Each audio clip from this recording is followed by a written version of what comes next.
Hello guys, welcome back to my channel easy tricks. जैसे कि आपने वीडियो के थंबनेल में देख ही लिया होगा कि अभी हम बात करने वाले हैं notice under section 46 in GST. अभी हम जानेंगे ये नोटिस क्या होता है, किस पर्सन को रिसीव होता है और डिपार्टमेंट आपको कौन सा फॉर्म भेजता है जिसमें नोटिस आपको सर्व किया जाता है, और ये आप इसको जीएसटी पोर्टल पर कहाँ देख सकते हैं और इसका रिप्लाई कैसे करना है। तो अभी हम इन सभी बातों के बारे में अच्छे से जानेंगे। तो आइए वीडियो को स्टार्ट करते हैं। सबसे पहले हम देखते हैं कि ये नोटिस हमें जीएसटी पोर्टल पर कहाँ मिलेगा। जब आप अपना जीएसटी का लॉगिन करेंगे तो लॉगिन करते ही आपको यहाँ राइट साइड में नोटिस और ऑर्डर्स यहाँ पर लिखा हुआ आ रहा है। सेकंड सेव्ड फॉर्म्स लिखा आ रहा है। तो नोटिस एंड ऑर्डर्स में जब हम देखेंगे तो यहाँ पर नोटिस जितने भी इशू किए गए हैं आपको under section 46 for not filing return, ये आपको दिख जाएंगे। बट अगर आपको ये यहाँ पर नज़र नहीं आ रहे हैं और आप देखना चाहते हैं कि अगर आपको कोई नोटिस रिसीव हुआ है तो आप यहाँ पर सर्विसेज में जाएं। उसके बाद आप यहाँ पर यूज़र सर्विसेज में यहाँ पर क्लिक करें व्यू नोटिसेज एंड ऑर्डर्स पर। जैसे ही आप व्यू नोटिसेज एंड ऑर्डर पर क्लिक करेंगे, यहाँ पर जितने भी नोटिसेज अभी तक आपको इशू हुए हैं वो सब यहाँ पर आपको दिखा देगा। यहाँ पर दिखाएगा नोटिस और demand order ID issued by. यहाँ पर ये जो नोटिस होता है अंडर सेक्शन 46, ये सिस्टम जनरेटेड नोटिस होता है। सेकंड, यहाँ पर नोटिस और ऑर्डर डिस्क्रिप्शन दिया हुआ है। यहाँ लिखा हुआ है notice to return defaulter under section 46 for not filing return.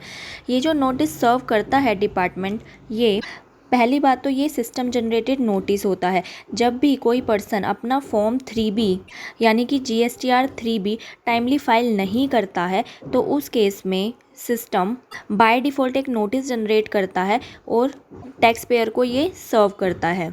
जब भी आप अपना 3B फॉर्म जो होता है उसको फाइल करने में डिले करते हैं तो उस केस में सिस्टम आपको ये नोटिस सर्व करेगा और इसमें कुछ टाइम पीरियड दिया गया होता है। उसी टाइम पीरियड में आपको अपनी रिटर्न ज़रूर फाइल करनी होती है, अदरवाइज़ उस पर डिमांड आ जाती है। नेक्स्ट यहाँ पर दिया गया है डेट ऑफ इश्योरेंस। जिस दिन आपको ये नोटिस सर्व किया गया है ये वो डेट होती है। जैसे कि यहाँ पर जो ये नोटिस आया है ये अलग अलग डेट दी गई हैं। ये जो नोटिस होगा ये अलग अलग मंथ के लिए होगा। ये एक ही मंथ के लिए बार बार दिया गया नोटिस नहीं है। ये नोटिस जो आ रहे हैं ये बार बार ये अलग अलग मंथ के लिए सर्व किए गए हैं, क्योंकि यहाँ पर 3 मंथ्स की जो 3B है वो लेट फाइल की गई है, इसलिए ये 3 नोटिसेस सर्व करे गए हैं। इसके बाद ड्यू डेट दी गई है कि विद इन दिस डेट और before this date tax payer को अपना 3B ज़रूर फाइल करना है, अदरवाइज़ डिमांड रेज़ हो जाएगी। बट यहाँ पर टैक्स पेयर ने अपना जो डिमांड है वो रेज़ नहीं होने दिया, क्योंकि उसने अपनी जो 3B फॉर्म है वो टाइमली फाइल कर दी है। और यहाँ पर अगर आप नोटिस को देखना चाहें तो यहाँ से आप उसको डाउनलोड भी कर सकते हैं। यहाँ पर जैसे ही आप एक इस एरो पे क्लिक करेंगे वैसे ही एक न्यू टैब ओपन हो जाएगा और साथ ही यहाँ पर PDF में एक फॉर्म जनरेट हो जाएगा। अब आप इस फॉर्म को ओपन करेंगे तो यहाँ पर फॉर्म आता है फॉर्म GSTR 3A। जब भी आपको notice to return defaulter under section 46 for not filing return ये सर्व किया जाएगा तो ये फॉर्म GSTR 3A में ही सर्व किया जाएगा। यहाँ पर दिया गया है रेफरेंस नंबर, टैक्स पेयर का GST नंबर, नेम, एड्रेस, ये सब, और जिस दिन ये नोटिस सर्व किया गया है वो डेट यहाँ पर दी गई है। उसके बाद किस टैक्स पीरियड के लिए ये नोटिस है, यानी कि कौन से मंथ की आपने GSTR 3B टाइमली फाइल नहीं करी है जिसके लिए आपको ये नोटिस भेजा गया है। टाइप ऑफ रिटर्न यहाँ पर लिखा गया है।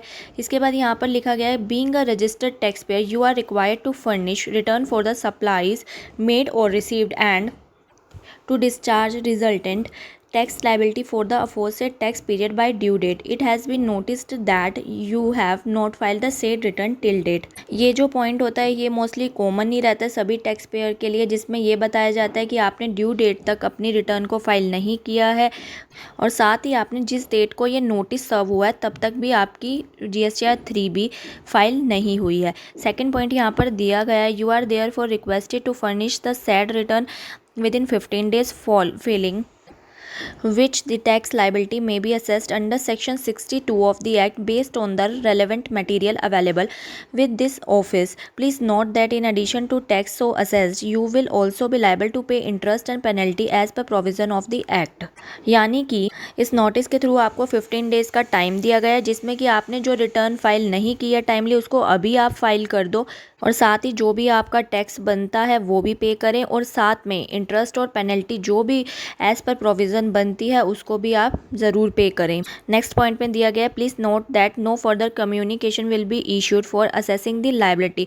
इसमें कहा गया है कि इस नोटिस के बाद फॉर दिस पर्पस आपको कोई फर्दर नोटिस इशू नहीं किया जाएगा। The notice shall be deemed to have been withdrawn in case the return referred above is filed by you before issue of the assessment order। यानी कि अगर आप अपनी रिटर्न को नोटिस के दिए गए टाइम के अंदर अंदर फाइल कर देते हैं और सभी टैक्स पेनल्टीज़ इंटरेस्ट सभी पे कर देते हैं तो उस केस में नोटिस विड्रॉन माना जाएगा, यानी कि नोटिस नल एंड वॉइड हो जाएगा। बट उसके लिए आपको असेसमेंट ऑर्डर इशू होने से पहले ही अपनी रिटर्न फाइल करनी है और सभी टैक्स लाइबिलिटीज़ इंटरेस्ट पेनल्टीज़ वगैरह को पे करना है। This is a system generated notice and will not require signature. जैसे कि आपको पहले ही बता दिया गया है, ये एक सिस्टम जनरेटेड नोटिस होता है। ये जब भी आप अपने रिटर्न को फाइल करने में डिले करते हैं तो उस केस में सिस्टम अपने आप ही एक नोटिस को जनरेट कर देता है और आपको इशू कर दिया जाता है। अब अगर हम यहाँ पर अपने जीएसटी के पोर्टल पर वापस आ जाते हैं तो आप देख सकते हैं कि यहाँ पर अमाउंट ऑफ डिमांड में नॉट एप्लीकेबल आ रहा है, यानी कि आपके लिए कोई भी डिमांड रेज नहीं की गई है। आप टाइमली रिटर्न को फाइल कर चुके हैं और अपना सारा इंटरेस्ट टैक्स पेनल्टी सब पे कर चुके हैं। आई होप आपको ये सेक्शन 46 और इसका कॉन्सेप्ट अच्छे से समझ आ गया होगा। Thank you for watching the video. Please like and share the video और चैनल को सब्सक्राइब करें और साथ ही बेल आइकन को भी ज़रूर प्रेस करें ताकि चैनल पर आने वाली वीडियो का नोटिफिकेशन आपको जल्दी से जल्दी मिल सके। और अगर आप income tax, companies act, jurisprudence, intellectual property law, financial accounting और अदर लॉज के ऊपर अगर वीडियोस चाहते हैं तो उसे प्लेलिस्ट में जाकर के देख सकते हैं। और अगर आप इनसे रिलेटेड कोई भी वीडियो चाहते हैं तो उस टॉपिक को कमेंट में ज़रूर मेंशन करें। साथ ही ये वीडियो आपको कैसी लगी इसको भी कमेंट सेक्शन में ज़रूर बताएं। Thank you for watching the video.